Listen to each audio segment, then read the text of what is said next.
En el electrocardiograma igualmente. En el electrocardiograma, ¿qué es lo frecuente que ustedes pueden ver? Ustedes pueden ver que lo más frecuente es una taquicardia sinusal. Esto es lo que más vemos. Y esto, ¿sabes por qué te digo? Porque hay preguntas donde te dicen, ¿cuál sería lo menos frecuente? O sea, no hay bradicardia, pues. No hay tromboembolismo con bradicardia. Y te ponen bradicardia. Al toque lo descartas. ¿Ya? Otra cosa frecuente, alteraciones inespecíficas de la repolarización. ¿Ya? Por ejemplo, puede haber una onda T negativa de B1 a B3. Podría haber eso. Son alteraciones inespecíficas de la repolarización, ¿ya? Podría haber eso. Pero lo más frecuente es esto, chicos. Esto es lo más frecuente. Una pregunta de examen con taquicardia sinusal siempre va a estar, ¿ya? Pero ¿qué es lo típico? Lo típico no es lo más frecuente, ¿cierto? No. Podría haber una P pulmonale, por ejemplo, ¿no? Una P pulmonale. Tú ya sabes cómo es una P pulmonale, ¿te acuerdas? Una P grande, ¿no? Picuda. Una P picuda, alta, ¿sí? Alta, por predominio de contracción de la aurícula derecha. Como una hipertrofia de aurícula derecha, P pulmonale. ¿Ya? Entonces lo puedes tener ahí, alta. Acuérdate cuando se llamaba P mitrale. P mitrale era cuando estaba disociado, ¿no? Pero eso se ve en aumento de la aurícula izquierda, P mitrale. Esta es una P pulmonale. Este es típico, pero no frecuente. Otro, puede haber un bloqueo completo de rama derecha, también es típico. Y otro, que preguntan bastante a ustedes, la famosa S1, U3, T3. S1, presencia de una onda S mayor a nivel de S1.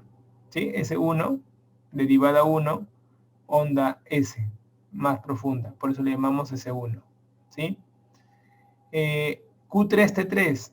Q3, se aparece la onda Q en la derivada 3. Normalmente hay onda Q en derivada 1 y 2. Ahí es normal, pero en la 3 no es normal. Entonces cuando aparece en la 3 llama la atención. Y T3, inversión de la onda T en la derivada 3. Entonces acuérdense que 1 y 3, ¿qué es 1 y 3? 13, martes 13, Jason, acuérdate. ¿Sinónimo qué? Sinónimo muerte. Acuérdate, Jason. ¿Te acuerdas? ¿No has visto martes 13 o no has visto? Ahí está. Ese maldito no aparecía con su sierra. ¿Sí? Viernes 13, martes 13, todos le fregaban, ¿no? Entonces él no venía con su sierra y se los llevaba a todos, el desgraciado.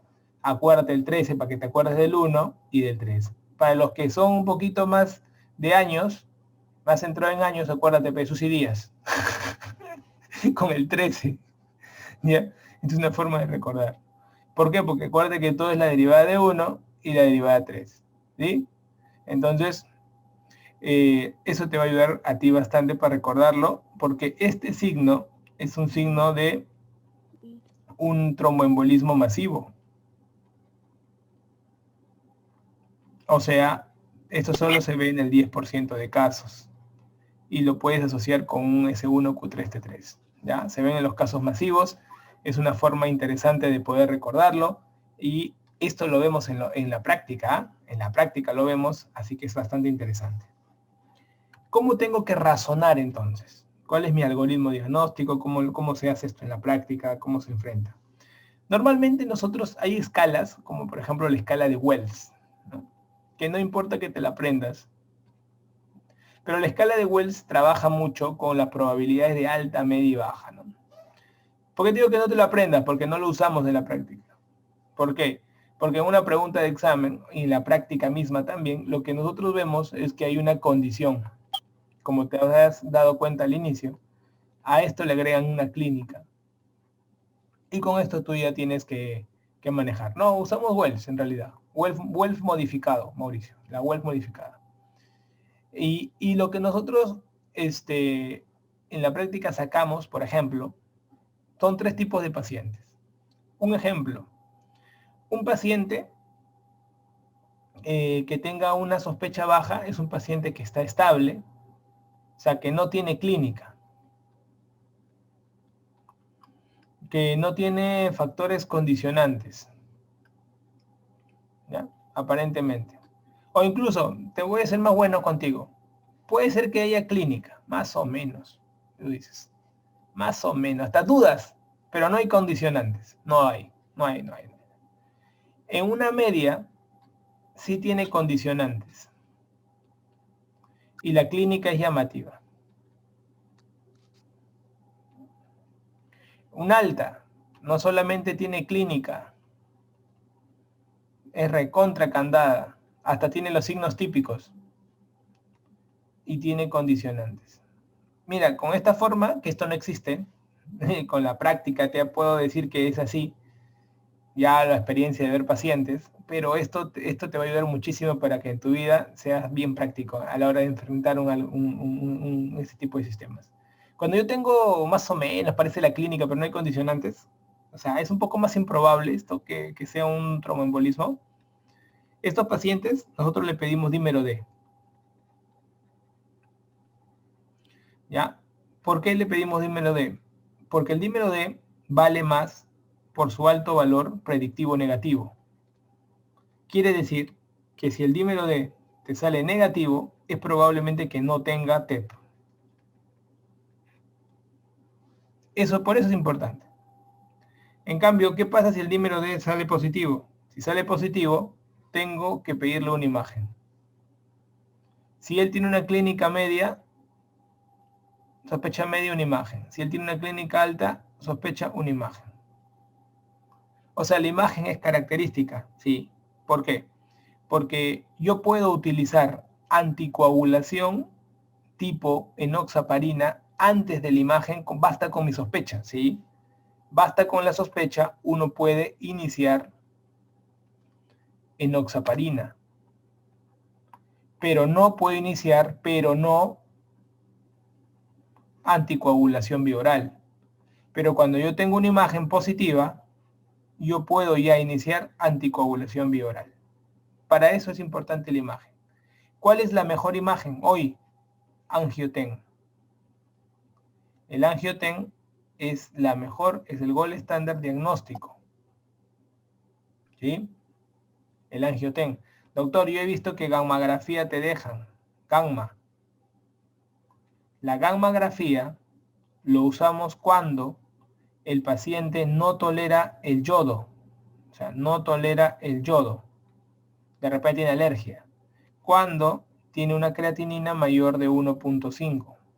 Esas dos situaciones usamos la gammografía. Si no, usamos angioten, que es el diagnóstico. Hacemos un protocolo de angioten, le hacen unas tomas buenas, te lo reconstruyen bien bacán en verdad, y con esto podemos ver todo tranquilamente.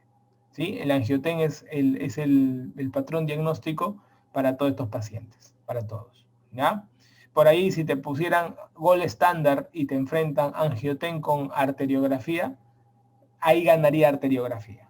¿Por qué? Porque, bueno, arteriografía es el gold estándar de todo el estudio vascular siempre, pues. Pero normalmente la respuesta va a ser enfrentarte angioten versus gamma, ¿sí? Y es angioten. Preguntas antiguas que vayas a ver gamma, pues es antiguo. Ahora todos sabemos que el angioten, incluso pedimos con protocolo de TEP. Decimos angioten con protocolo de TEP, donde hay un cortado adecuado para la reconstrucción. Si el paciente dentro de todo su estudio, de repente hay sospecha baja, dices, no sé, parece que no ven coágulos, no, estamos todos obligados a estudiar también la ecografía Doppler para poder ver cuál es la sospecha de este caso. ¿Sí? Es importante para que ustedes puedan manejar. Entonces, el angioten está más disponible, lo malo es que usa contraste iodado, pero nos da el diagnóstico asertivo. Entonces, así es como ustedes se manejan. Se dan cuenta que un pata que tenga una sospecha media o una sospecha alta, yo no le pido dímero D. ¿Para qué le voy a pedir? Si el dímero D yo sé que va a salir positivo. Uno pide dímero D cuando tiene sospecha baja. Ya esa es la pregunta de examen. Cuando tengo sospecha baja, uno pide dímero D. Entonces, este es el secreto de todas las fallas de examen. O el dímero D será cuando haya sospecha baja. Porque basta que yo tenga una sospecha media o alta, me mando con todo con la imagen. ¿Ya? Y si el dímero D me sale negativo, descarto que haya tromboembolismo. Acá ya no tiene TEP, señores. Si sale positivo, le pido imagen. Tampoco. ¿Sí? Tampoco. La ecocardio, buena pregunta. Mauricio me dice, doctor, ¿y la ecocardio cómo hacemos? ¿En qué momento? Perfecto. Tú tienes que aprender a catalogar a los tromboembolismos en leve, moderado y severo. O sea, una vez que tú diagnosticas todo esto, Mauricio, te dice que el pata tiene tromboembolismo, ¿no es cierto?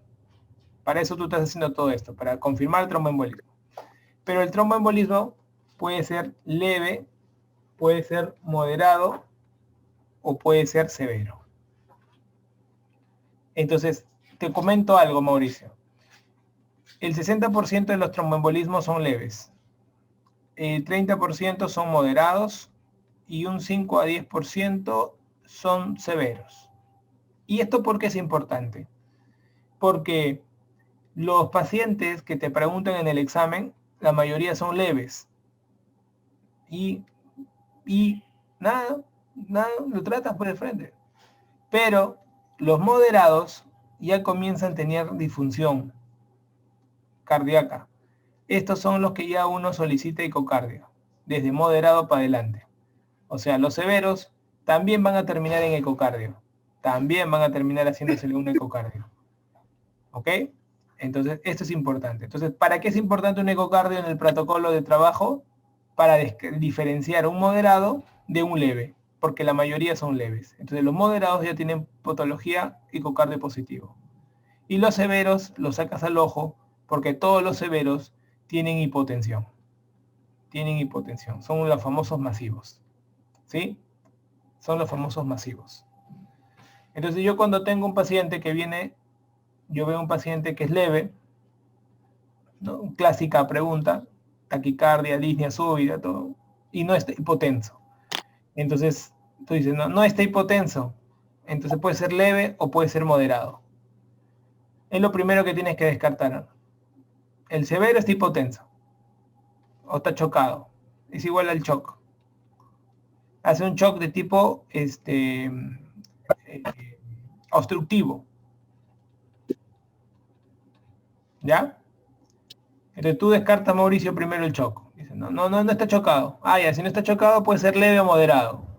Entonces en tu protocolo está el eco. El moderado sale ecocardio positivo. El leve tiene ecocardio negativo. ¿Te diste cuenta? ¿Te diste cuenta? ¿Cómo lo tienes que razonar? Fácil, ¿verdad? Y ya con eso no pierdes. Ah, ya, descarto, no, este es un leve moderado. Ya, el ecocardio, ¿cómo está? Doctor, ecocardio positivo, tiene disfunción derecha, disfunción diastólica derecha. Ah, chumas, ya, es un moderado, es moderado. Ahora, ¿cuál es la importancia de diferenciar esto? El tratamiento. ¿Cómo vas a tratar a estos pacientes? Un paciente leve, un paciente moderado y un paciente severo. En primer lugar vamos a hablar de los severos, que son los que terminan haciendo la diferencia con cara al examen. Como es un paciente que tiene hipotensión, estos pacientes, por el estado de hipotensión y shock que van a tener, estos pacientes se le hace un tratamiento agresivo con fibrinólisis. Fibrinólisis. ¿Ya? Utilizamos alteplase. Acuérdense de esto, ¿eh? Utilizamos alteplase. ¿Ya? Si el paciente no responde al alteplase, hacemos una cirugía endovascular. ¿De qué consiste la cirugía endovascular? Miren acá arriba. Hace poco hemos hecho un caso ya en Perú de un tromboembolismo endovascular. Normalmente en Perú, cuando tuve estos casos que no respondían a la fibrinólisis, el paciente está muerto. Entonces, acá les comento más o menos un ejemplo de un caso. Fue muy parecido al que operé. El paciente tiene un coágulo, miren aquí.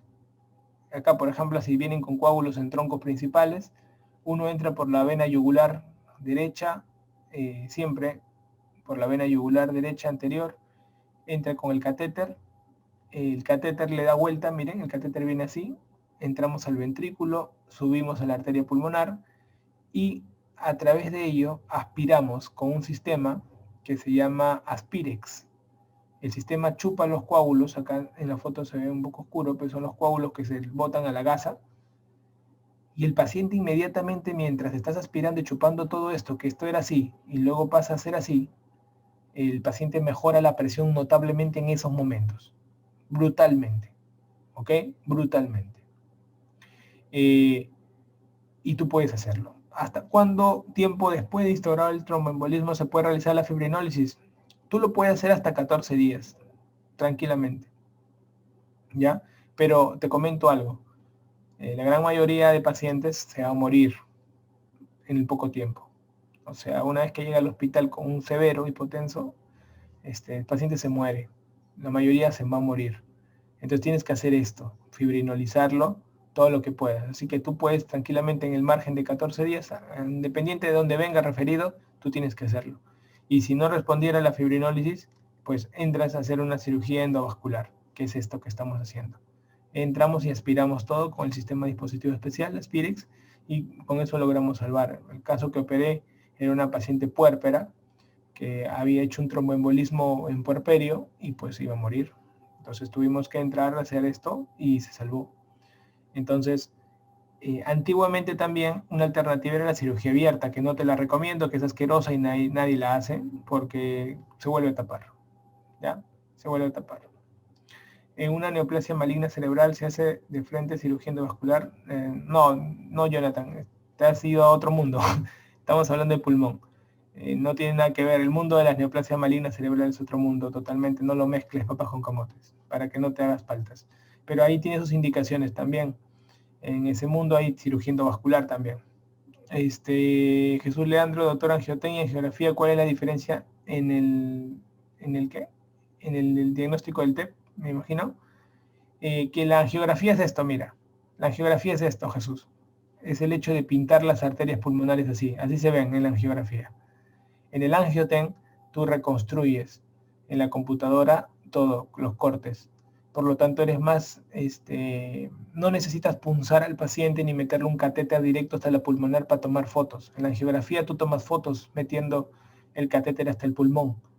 Y es una cirugía invasiva, ¿no? En cambio, en el angioten no es invasivo. Tú le colocas contraste por la vena y luego ya la máquina le hace la reconstrucción tomográfica. No es invasivo. Por eso es que nosotros preferimos eso. Eso sí. Por la contraindicación de fibrinólisis. Pues, no. Se supone, ya te entendí la pregunta que has hecho ahora sí, Jonathan. Jonathan se refiere a que si tuviera alguna neoplasia maligna, si de frente se hace cirugía endovascular. En una neoplasia maligna se hace de frente cirugía endovascular. Ya te entiendo, me pones en contexto, pues, Jonathan. No, en verdad, nosotros nunca sabes si tiene una neoplasia maligna, ¿no? Porque el paciente, a menos que él te lo diga, ¿no? Pues sería una cosa muy extraña. Pero uno siempre a ojos cerrados siempre hace fibrinólisis, ¿no? De frente, ¿no? Ahora, hacer cirugía endovascular en un paciente con una neoplasia maligna activa, sí es una alternativa buena.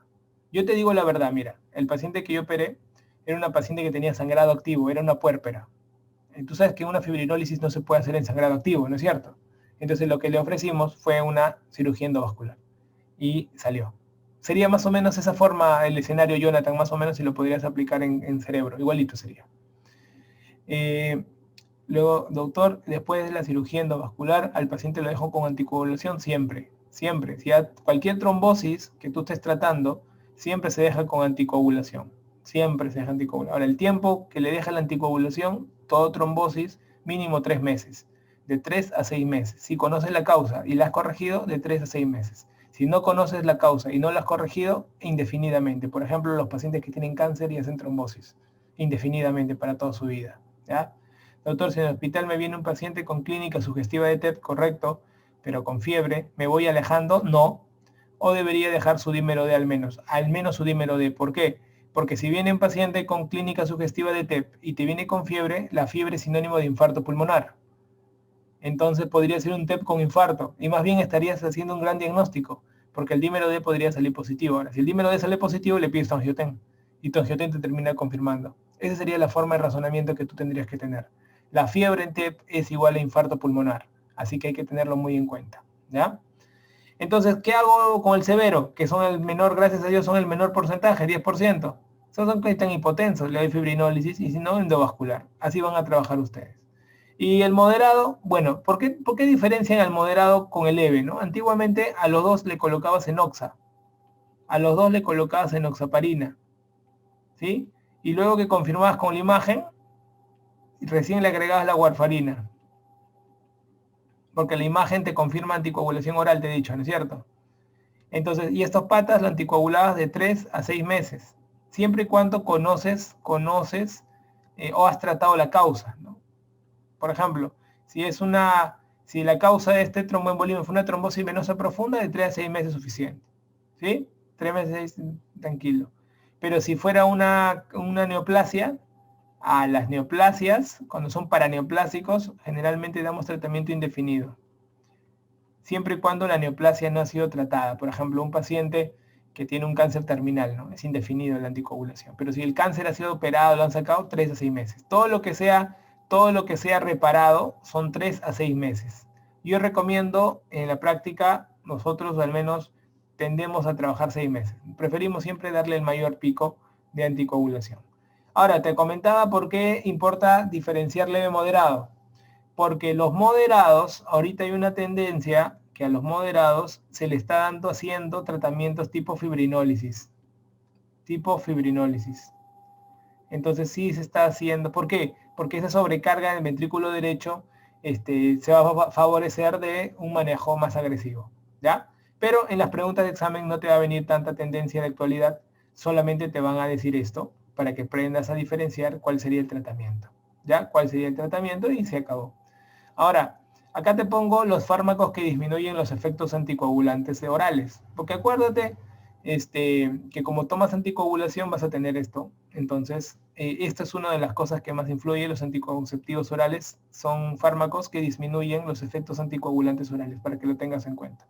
Después están todos los demás, pero sobre todo lo puse por los anticoagulantes porque me ha pasado con bastantes mujeres que tomaban anticoagulantes orales y que no llegan a su tratamiento de anticoagulación óptima, ¿ya? Y en las preguntas de examen es lo que más te hacen también por eso, por la cantidad de frecuencia de pacientes.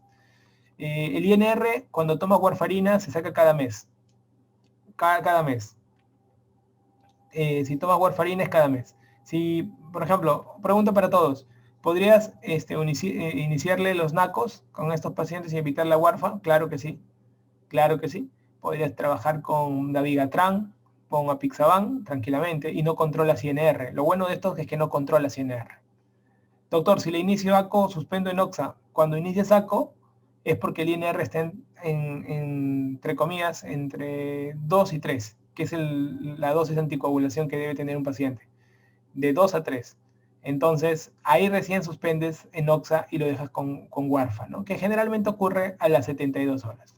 ¿Ok? A las 72 horas. Entonces, ¿vieron, chicos? Este tema bastante interesante y bonito para que ustedes lo puedan tener en cuenta, el tromboembolismo pulmonar. No hay forma de fallar ninguna pregunta en el examen. Entonces, miren acá.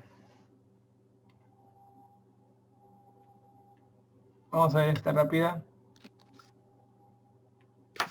Entonces, dice, mujer de 35 años, joven, a que antes estaba sana, no hay condición. Entra el departamento de emergencia hospitalaria debido a una repentina aparición, repentina, súbita, de dificultad para respirar, que comenzó cuando se despertó esa mañana. También informa tos seca y dolor en el pecho que empeora con la inspiración. No fuma, no bebe ni usa drogas ilícitas. Su único medicamento es un anticonceptivo oral, condición. Su temperatura es de 38, hay fiebre, pulso 90. Bueno, las respiraciones son de 22, bueno, presión arterial, la saturación de oxígeno 93 al aire ambiente. El examen físico no tiene alteraciones. Un EKG muestra así cambios inespecíficos del segmento ST, nada más. Ni siquiera hay taquicardia, que es lo más frecuente, taquicardia sinusal, ¿no? En una radiografía no presenta anomalías, que es lo más frecuente, ¿no? Además de la suplementación con oxígeno, ¿cuál los siguientes pasos más apropiados? Mediríamos un gradiente, que en realidad, con todo esto, si yo tengo un paciente que toma anticonceptivos orales, que es un procoagulante en la vida, que me diga repentina aparición de súbita, esto de acá me tiene que hacer sospechar, descartar de todas maneras tromboembolismo. Por esto, repentina aparición, yo tengo que descartar tromboembolismo. Pero luego no tiene clínica verdadera, no tiene. Si analizan bien, no tiene taquicardia, no tiene. 90, bueno, ponle, pero tienes duda, ya, ponle, tengo duda, taquicardia, puede ser. Frecuente taquipnea 22, puede ser, ¿no? Puede ser, dices tú. Pero no hay algo que así llamativo, ¿no? La placa normal, todo normal aparentemente, ¿no?